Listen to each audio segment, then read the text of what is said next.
बिस्मिल्लाहिर्रहमानिर्रहीम। आज के इस वीडियो में हम ऐसे ज़ईफ़, कमज़ोर, बूढ़े और बीमार रोज़ादारों के मुतालिक बात करते हैं जिन्हें रोज़ा रखने के बाद गशी का, बेहोशी का दौरा पड़ता है।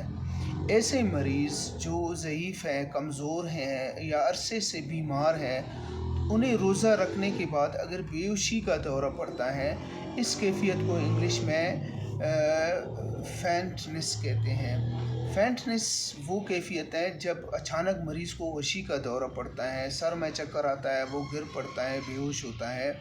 तो ऐसे मरीज़ों के लिए होम्योपैथिक रेपर्टरी में सी क्लास में बहुत सी दवाइयाँ हैं, जैसे कि नक्सवामिका है, कास्टिकम है, एग्नेशिया है, कार्बोविच है, फेरमफास है, फेरमैट है। लेकिन मैं ए ग्रेड में सिर्फ 3 दवाइयों का बता देता हूँ, इससे इंशाल्लाह सारे पेशेंट्स कवर हो जाएंगे।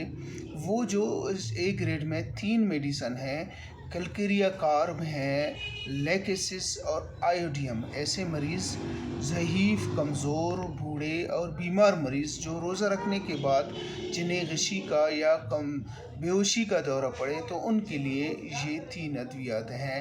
आप सब अपने दुआ में याद रखिए। अल्लाह निगहबान।